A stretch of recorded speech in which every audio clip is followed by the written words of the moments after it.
Hi, my name is Sean Then, and I'm a sophomore studying political science and economics at Columbia University, and also an interview associate for the Columbia Political Review. The CPR is Columbia University's premier undergraduate political publication with a mission to provide an open forum for political thought on issues of local to global significance. Today I'm here with Professor Kenneth Mori McElwain, Professor of Comparative Politics at the University of Tokyo and Visiting Professor at Columbia University. Thank you so much for joining us. Professor McElwain specializes in comparative political institutions, constitutional design, public opinion, and international norms. Today we will be using a comparative lens to analyze two countries that have recently held their elections, Japan and the US. Thank you again. Sean, thank you for having me. Okay, we'll start off with a very introductory question, which is, could you share how you got interested in comparative politics, specifically the study of structures and institutions, and the differences in terms of how you would approach both in the US as well as Japan politics? So a little bit about myself, maybe at first. I'm originally from Ireland, but I grew up primarily in Japan and came to the US for university and studied and taught here for 20 years before returning to Tokyo in 2015. So part of my interest in politics comes from the fact that I got the chance to observe politics in action in many different countries. My parents also loved to talk about politics at the dining table, which meant that when I was a teenager, I did not care about politics at all, because that's what my parents talked about. So by definition, not what I really wanted to study. But I think moving to the United States made a very big impression. Japan is a parliamentary country with a prime minister, as is Ireland, for that matter. But early on, 1996 was the first election I observed in the United States, and it's when Bill Clinton won his second term. And just seeing the excitement of students, the media, and the public in general in thinking about US presidential elections, and sort of the emotional commitment, I suppose, first gave me added insights and appreciation for the importance of politics, but also gave me a perspective from which to compare the United States and Japan.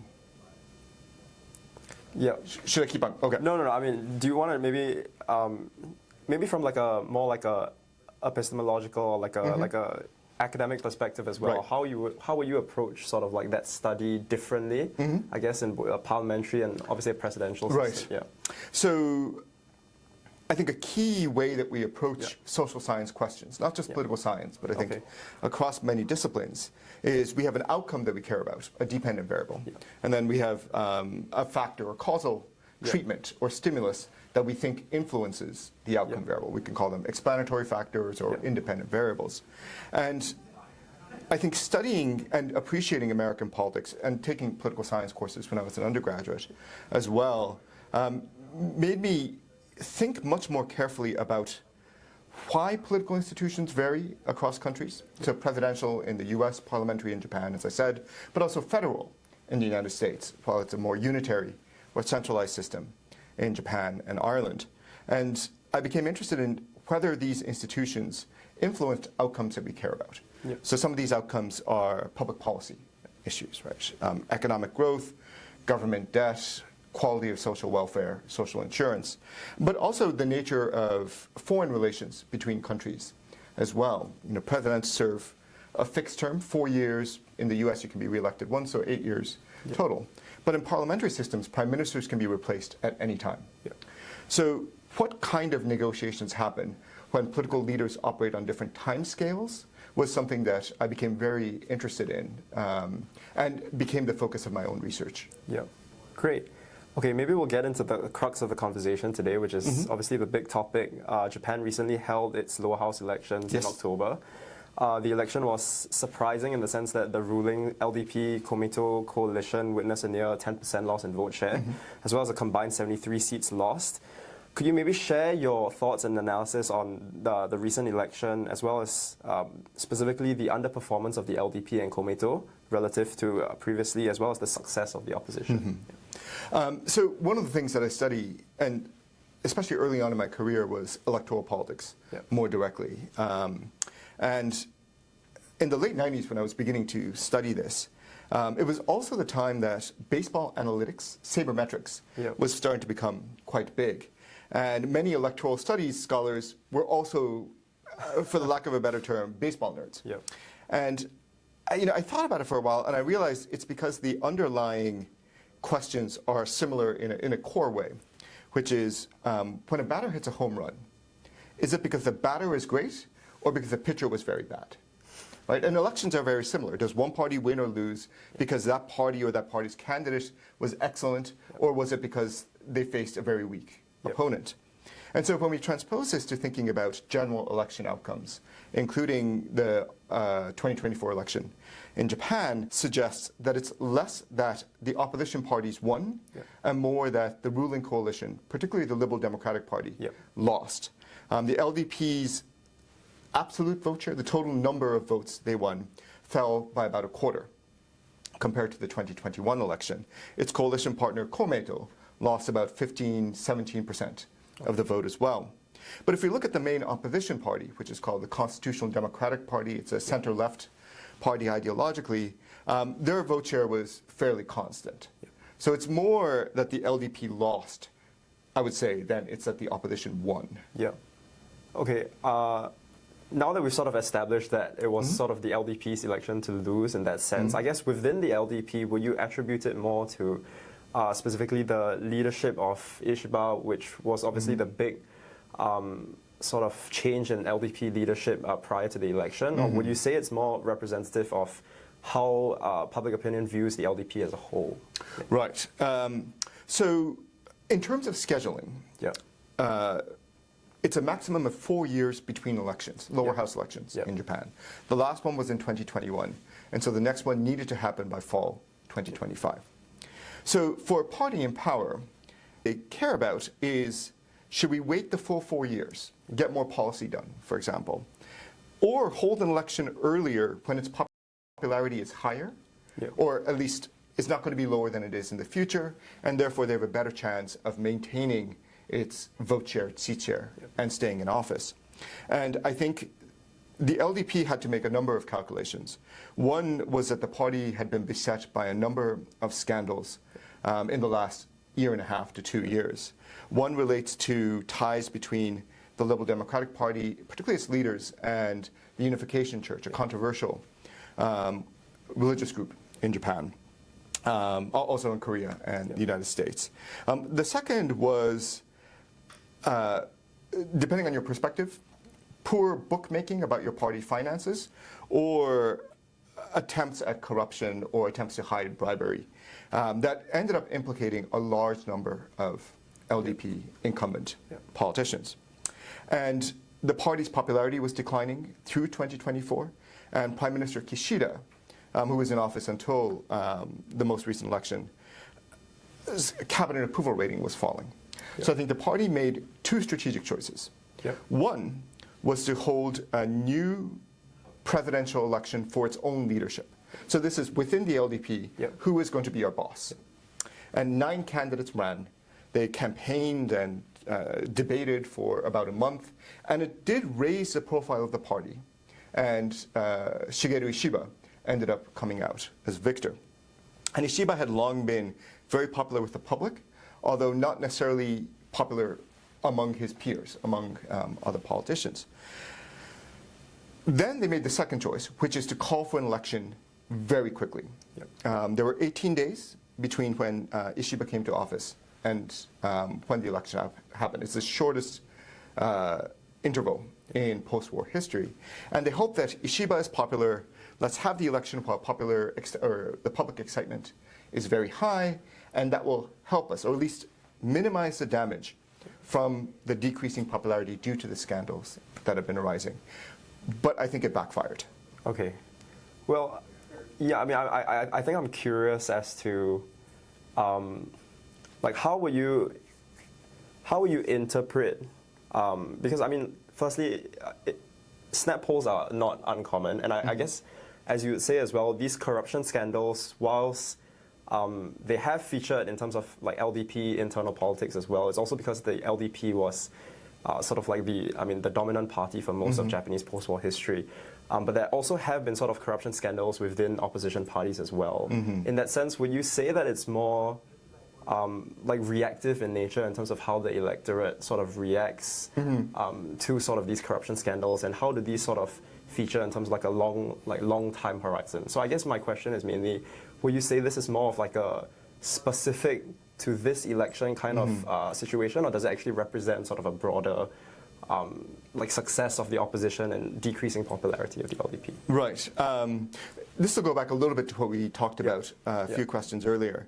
But the Liberal Democratic Party, as you noted, has been in power for all but 4 years since 1955, when the party was founded.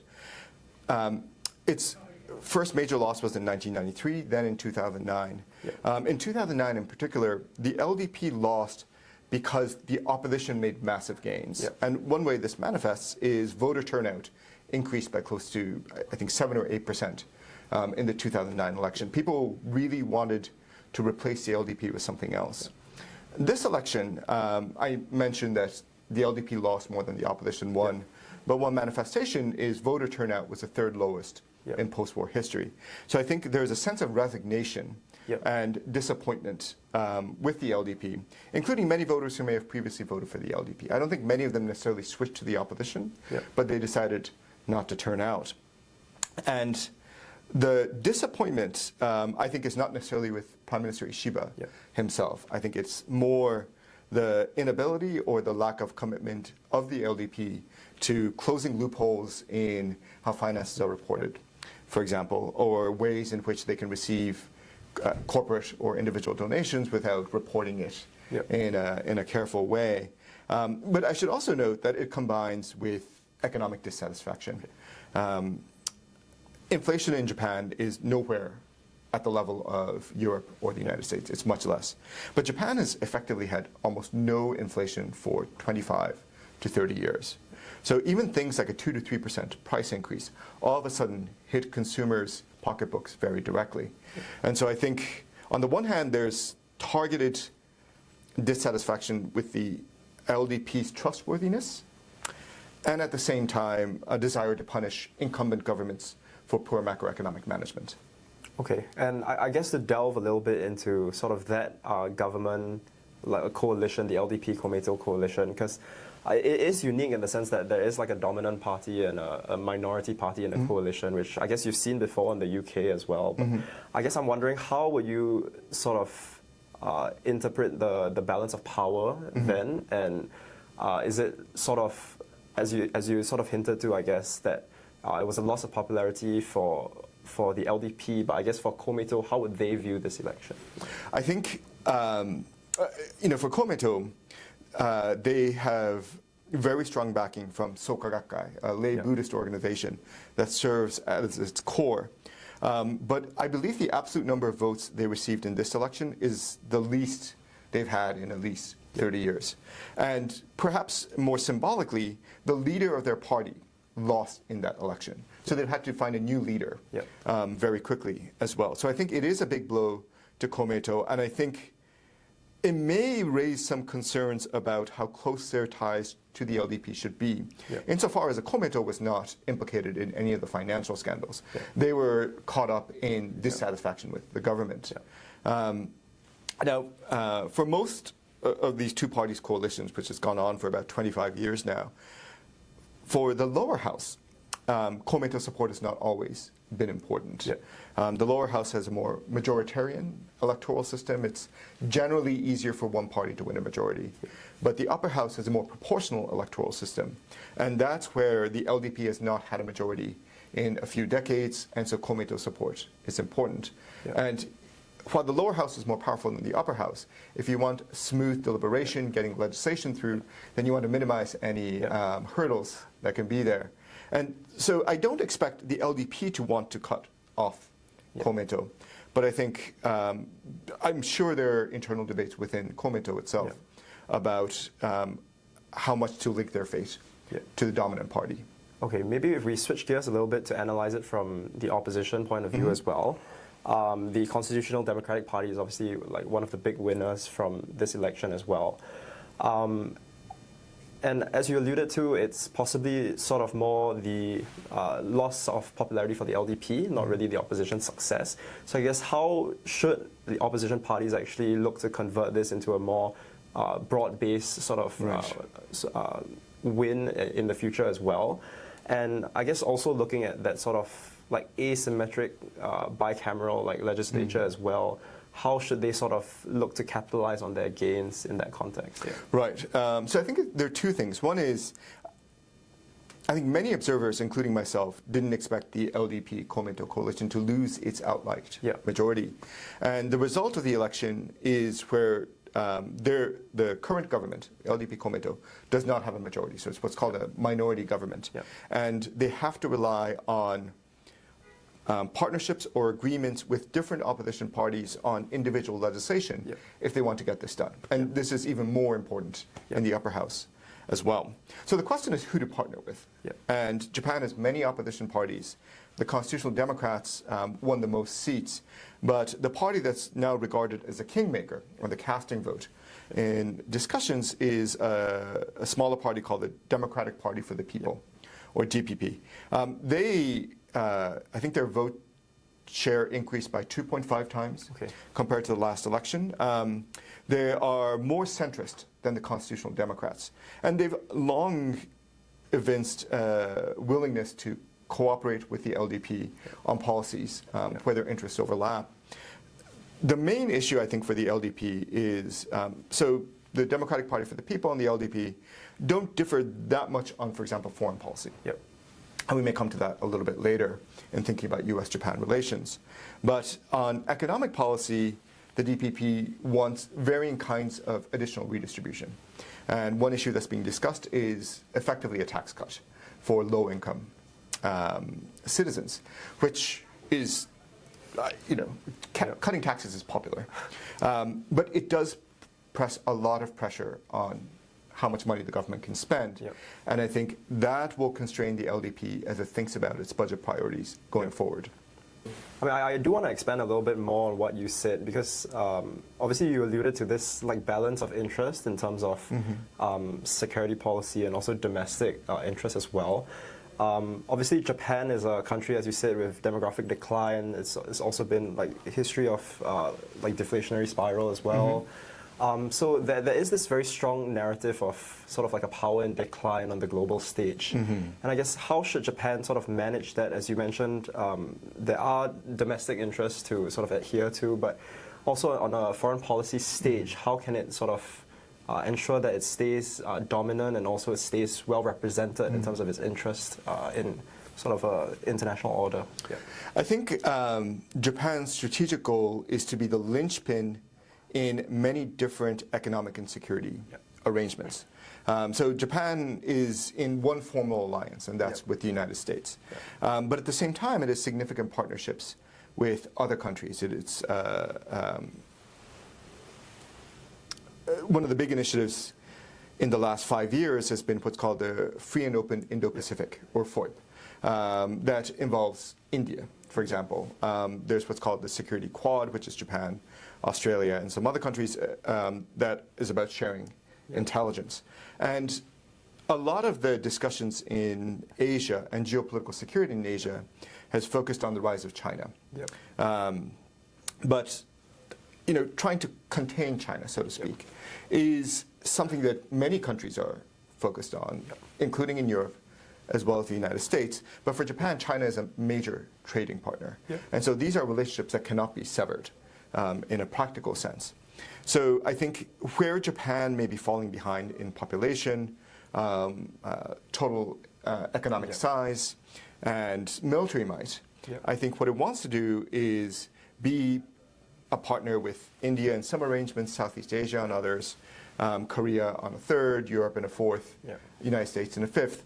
And so for any negotiation, Japan needs to be involved. And I think that's a way to demonstrate influence because you are the one that can talk to everybody. And I guess there is some benefit to obviously having that role as a conduit between different regions. But I guess my question is also, is Japan sort of at the behest of like great power politics or sort of larger geopolitical dynamics between other countries, or is there still room and space for it to sort of assert itself on the international stage? I think there's long been a debate, but particularly in the last 20 years in international relations, about the function of middle powers. So During the Cold War, you had the Soviet Union and the United States. Yep. After the Cold War, you had just the United States, and some may argue that China Yep. is now the second pole. And I think that may or may not be true, and it depends on how we define these terms. But middle powers remain important, in large part because of where they are geographically located. Germany and France are still important because they're in the EU is important, Yep. and they're the major powers. Yep. The UK, no longer in the EU, but a major counterbalance and reliable Yep. US ally in Europe. And they're in the right place, and they are big enough to wield influence and to be mobile on the ground where needed. I think Japan plays that role in East Asia, Yep. generally speaking. And I don't think it's really realistic to expect Japan to become a major superpower. Yep. But I think an effective middle power, Okay. the linchpin, Yep. I think is the most effective way it can Yep. achieve its Yep. goals. Okay, and I think I think we'll go to like a little. Is that- yeah, Oh wait, Okay, yeah. is that were you good? about to say the final question? Yeah, I just have like a very final question. Okay. About, Yeah. Sorry. Yes. Yeah. I think just the final question about Japan-U.S. Relations as well. Obviously, the big the big sort of concern for every country is what does a second Trump administration mean? And obviously, as you said, the U.S. is Japan's biggest strategic ally. So, I guess how would people in Japan, as well as the Japanese politicians and the government, actually view a second Trump administration? I think for many countries, they got a preview Yep. during President Trump's first term, and they're trying to figure out what's going to continue Yep. into the second. And so I think there's a lot of attention on who's going to take on major cabinet roles, particularly Secretary of State, which looks like Senator Marco Rubio, and Secretary of Defense, which I don't think we fully know Yep. what's going to happen. And one thing that's important about U.S.-Japan relations is some things change with leaders. But there has been 70 years of bureaucratic negotiations, academic conversations that undergird the foundations of the relationship. And I think this withstands any kind of administration as long as the commander-in-chief doesn't decide to blow everything up. And by that I mean change fundamental treaty agreements. And I think that's where many people in Japan are not sure if Prime Minister Shiba, who is very good at talking in Japanese to domestic publics, necessarily has the experience or the inclination to go to Mar-a-Lago, glad hand the president, and engage in kind of a mixture of both small talk and flattery that former Prime Minister Shinzo Abe was very good at. And so I think there is some trepidation, but also an expectation that hopefully there will not be a major change to the status quo relationship between the U.S. and Japan. Okay, and I think that's it. Thank you so much, Professor, again for Thank you, Sean, to this. for this opportunity. Thank you so much for watching this episode. The written interview will be available on the website, and please keep up to date with our socials, and see you soon.